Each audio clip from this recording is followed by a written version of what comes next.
Thank you, French Shalom, and greetings to you all. Time. It's one of the most interesting events in life.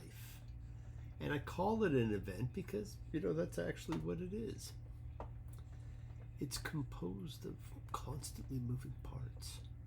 Some become memories, some get forgotten, some made up. But all is a history of your existence.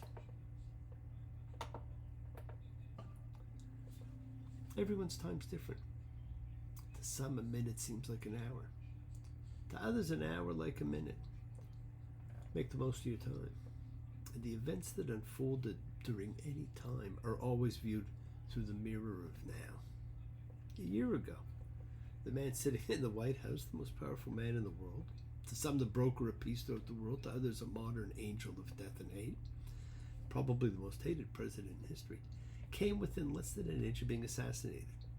Like him or hate him, it's unacceptable.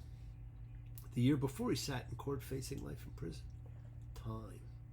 Time tells us that it's also been about 640 days since the massacre, or Holocaust, if you will, of October 7th, 2023. 640 days. Hostages are still held. Some are alive, most dead.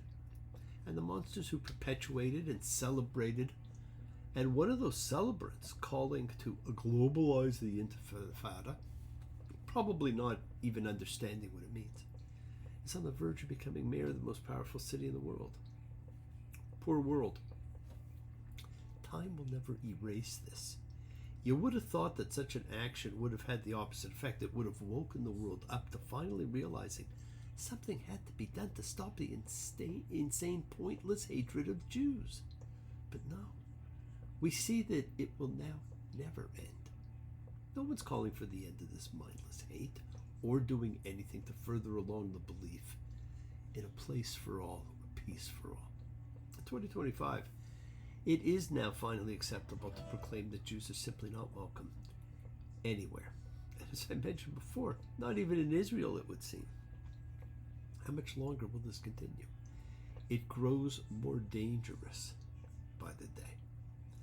When you can't civilly debate or even discuss, you simply fuel hate, anger, rhetoric, and that appeals to the emotional reactiveness of man. Logic disappears in emotional times. We don't think, we simply react emotionally and in a nanosecond. We may realize later that we were foolish, swept up in a mob, that most dangerous of objects.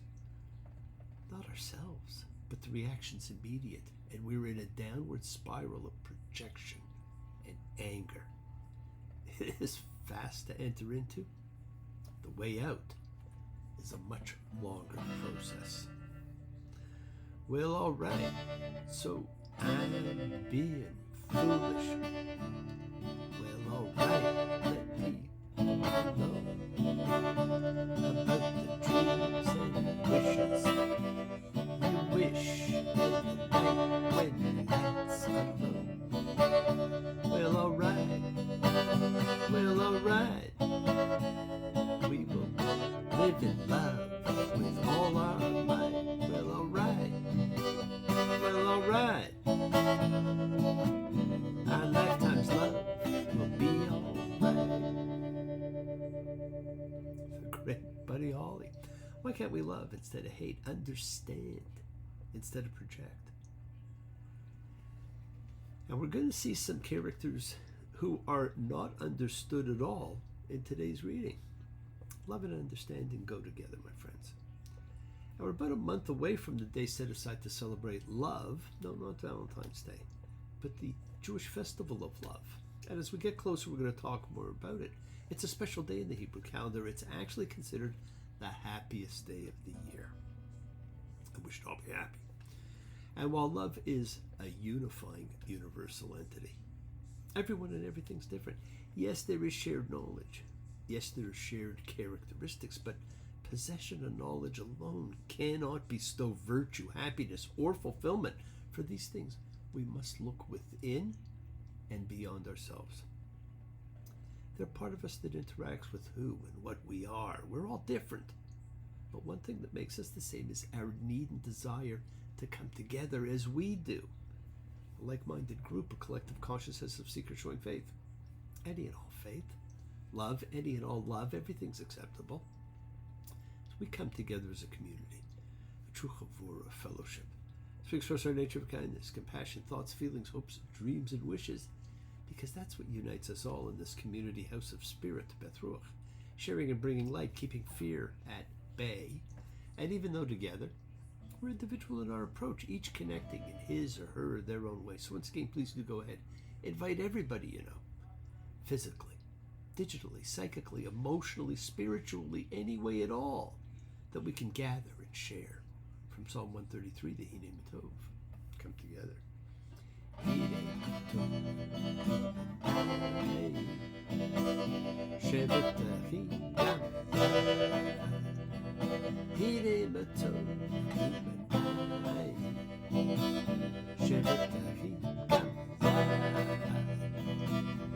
How good, how pleasant it is for brothers and sisters together. Community.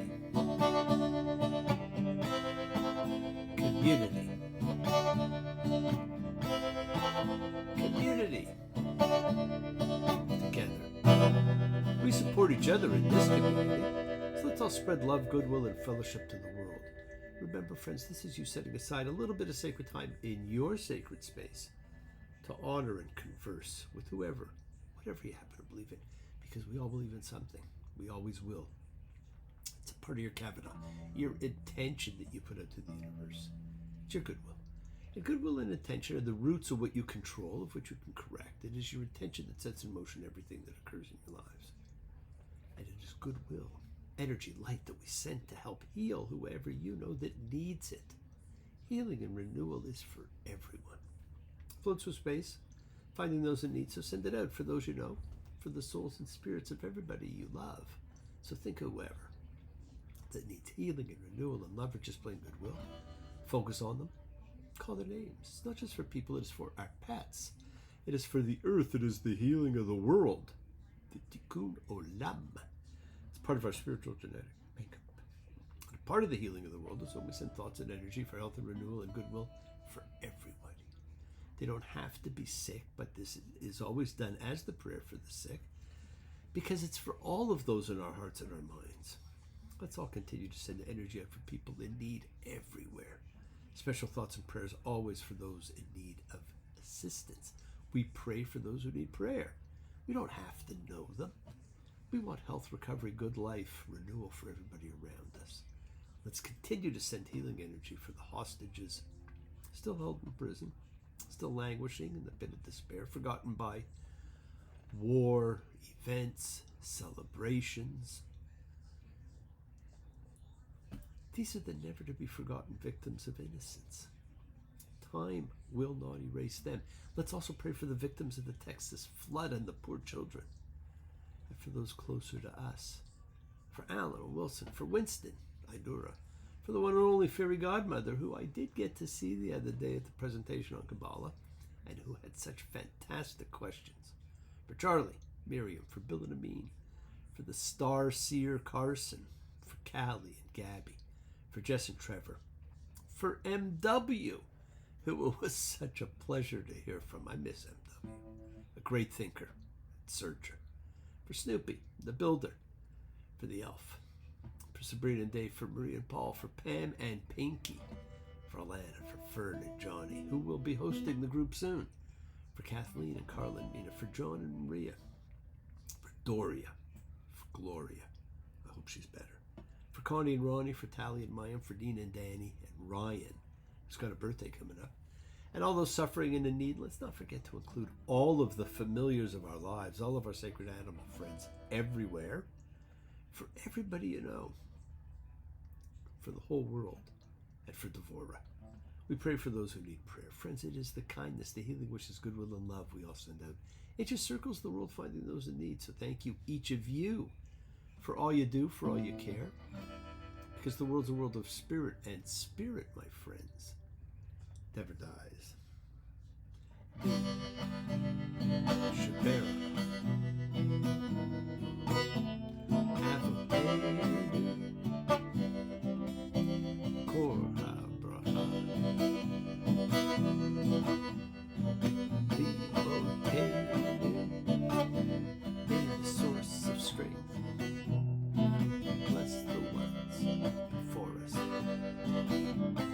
us find the courage. Make our lives a blessing.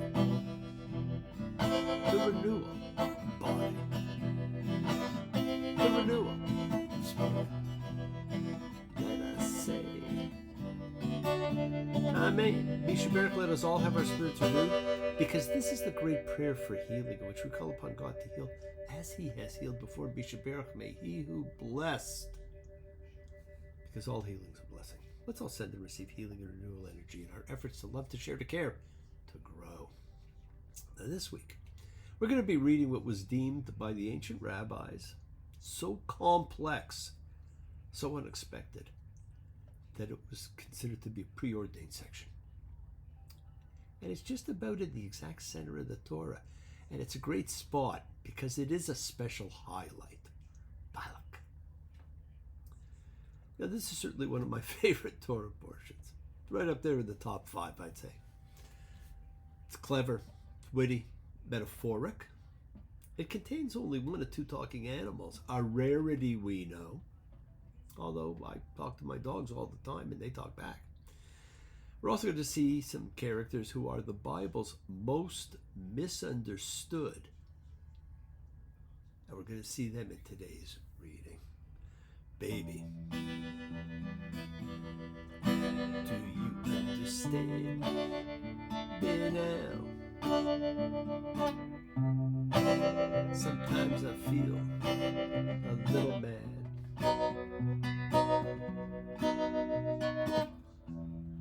Don't you know no one alive can always be an angel? When things go wrong, I seem to be bad. I'm just a soul whose intentions are good. Oh Lord, please don't let me be misunderstood. The whole section contains the misunderstood. Now, last week we met Moses' brass snake, Nehushtan, which actually had its own form of life. It was animated in its own way. Perhaps the second most famous snake in the Bible. And little attention is ever paid to it. Maybe because it wasn't like a snake as we know it. It was metal. This week, a section we don't know what to make of has something else. But this section is different because this one contains humor. And you see, friends, humor is such an essential part of human life that the Bible would be strange and incomplete without it. It makes it real. There is humor in life. Life contains humor. We just sometimes have trouble putting humor in such a serious vein as the Bible.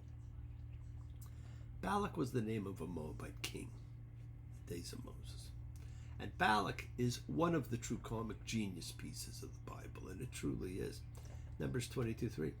And Moab was very fearful because of the people, because it was numerous. And Moab felt a disgust at the children of Israel. Now, isn't it a strange human characteristic, unfortunately still so prevalent as we see, taking the very existence of someone who's different or strong to be a threat, to create fear? So the king Balak takes action, and he sends messengers to Balaam. Now, this week's Torah reading tells the story of how Balak hires the occult prophet Balaam to lay a curse on Israel. In fact, the Midrash tells us that Balaam was so great a prophet, his prophecy equaled that of Moses. That's pretty good. Now, the Reader's Digest version has Balaam meets resistance from God, has a conversation with his donkey, and ends up blessing Israel instead of cursing them. Believe it or not, this is actually one of the oldest pieces in the Bible. Balaam, son of Beor, is actually described in a plaster inscription from Deir Allah that was discovered in 1967. He is the earliest person mentioned in the Bible who's also mentioned in an archaeological source. And don't we always get excited by the discovery of proof? So is this proof of the whole story? Maybe. We would love to think so. So we can each decide. Numbers 22:6. And now go, curse this people for me, because it's more powerful than I. Maybe I'll be able, we'll strike it, drive it out from the land, because I know that whoever you'll bless will be blessed, and whoever you'll curse will be cursed. Now, these words hearken back to the words of Abraham all those years ago, and we're going to hear them several times in this particular reading. Now, one of the things I focused on when I was last in Jerusalem, pre-pandemic, or what seems like a lifetime ago, was researching and writing a paper on the use of parables and allegories in teaching Talmud or biblical characters, and how this had been the key way to teach from temple times on. Children, and in fact all people, learn from story. That's how the parables of Jesus became so important, how the Iliad, the Odyssey, the Aeneid were transmitted. They gave birth to Aesop's fables, and of course Peabody's improbable history, which maybe isn't so improbable. And in the midst of proven history, we meet the second of only two talking animals in the Torah. One during the creation stories of early Genesis, the story of the serpent and Adam and Eve, leading to the expulsion from the garden, so much more. The ramifications for serpents are still immediately understood from that story. And this one of Balak, preordained, but they are radically different. In many ways, this is a turning point moment in the Torah. Numbers is rapidly coming to an end. There are interesting things here. The journey's almost over, but is it ever over? Not for some. In fact, not for many. So what happens is, he's the go-to guy for magic. Okay, he's the Tiger Woods, the goat of magic. He's solicited to go curse people for the king, but he says he's not for hire. God told him not to go, so he's not going, no matter the amount he's offered. But then he's told to go. Numbers 22:12. If these men have come to call you, rise, go with them. But only the word that I speak to you shall you do. So God tells him to go, but then a series of incidents occurs because he does go. It's very confusing. He's told not to go, and not to go, and then God gets mad because he does go. Probably some editing took place, and it wasn't clean. Now Balaam rose in the morning, saddled his ass, and he went with the chieftains of Moab, and God's wrath flared because he was going with them. And the Lord's messenger stationed himself in the road as an adversary to him. And he was riding his ass, and his two lads were with him. Now we know when we read God's messenger, we're talking about an angel. Always an angel. And the ass saw the Lord's messenger stationed in the road, his sword unsheathed in his hand, and the ass swerved from the road and went into the field, and Balaam struck the ass to steer her back to the road. And the Lord's messenger stood in the footpath through the vineyards, a fence on one side and a fence on the other. And the ass saw the Lord's messenger and was pressed against the wall, and pressed Balaam's leg against the wall. Once more he struck her. And the Lord's messenger crossed over and stood in a narrow place in which there was no way to swerve right or left. The ass saw the Lord's messenger and crouched down under Balaam, and Balaam's wrath flared, and he struck the ass with the stick. And the Lord opened the ass's mouth, and she said to Balaam, "What have I done to you, that you should have struck me these 3 times?" And Balaam said to the ass, "Because you've toyed with me. Had I had a sword in my hand, by now I would have killed you." And the ass said to Balaam, "Am I not your ass upon whom you've ridden your whole life till this day? Have I ever been wont to do thus to you?" And he said, "No." And the Lord unveiled Balaam's eyes, and he saw the Lord's messenger stationed in the road, his sword unsheathed in his hand, and he prostrated himself and bowed down on his face. Friends, the ass sees the Lord's angel in the road, while her master, the professional seer, remains blind to the divine emissary until his eyes are unveiled.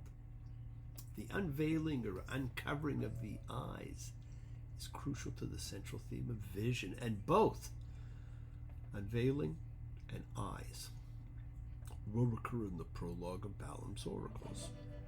We still strive to uncover our eyes and see. And they have a conversation, and nobody's surprised that he answers. It's like it's an expected conversation. The irony, of course, is that we have the ass can see, and the seer could not. He was blinded by the light, cut loose like a deuce of a runner in the night, blinded by the light. It is this fantastic episode of the Talking Ass that was listed in the preordained events at creation. Whether you think so or not doesn't matter. It's just a great story. Balaam blesses, not curses the people. He does not do what he is hired to do or what he is told. He does what God says. And of course, King Balak isn't happy about it, but Balaam continues to remind us what we heard before, and possibly never more poignantly than when Joseph told us. He was just a mouthpiece. God's in charge. Well, Balaam could only say what God told him to do. Numbers 23:25, and Balaam answered and said to Balak, did I not speak to you, saying, all that the Lord speaks, only that may I do? 3 times he's asked to curse, but it's always the same. Should Balak give me his house full of silver and gold, I could not cross the word of the Lord to do either a good thing or a bad one from my own heart. That which the Lord speaks to me, it alone can I speak. Well, you know what? It's the same with you, my friends. God talks to everyone. He is talking to you right now. You can only say what he tells you. But you must not just hear. You must listen. Yes, my friends, the world is sacred, so is everything in it. Express your gratitude, light a candle, make a wish. Celebrate your life and the lives of those you love. Share your feelings with them. Live free, be free, honor your freedom. Be well, be happy, be blessed. Share and honor the light and all who live in the light and continue to shine. Continue to send everybody you know goodwill and love. Pray for peace and freedom for everyone, an end to terror and hatred. Remember, friends, we're a community. We learn together, we celebrate with each other, we love each other. We share this ride together, men and women equally. So let's all send out love, not fear. Send out peace, harmony, goodwill, healing to all who need it. And please do learn to forgive, learn to love, including yourself. Open your hearts, honor the relationships of your life. Tell those you love that you do love them.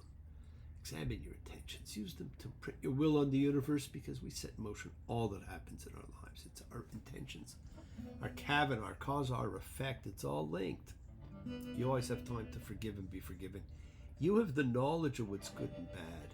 So acknowledge what you have done wrong to yourself, to God, and to any person you've wronged. Ask forgiveness.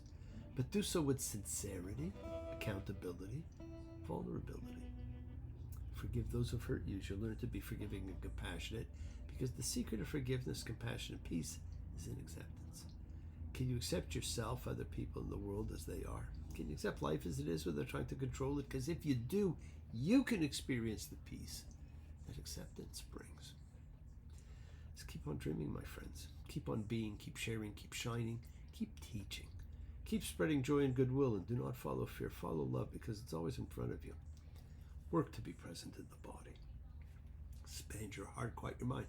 The deepest source of real power lies in your consciousness. It's in your ability to be mindful. There's that word everybody loves to use these days, which simply means to be aware, to be present in all of life's circumstances. Love with the heart, because we're all part of a greater whole. Embrace love, not fear. Forgiveness, not anger.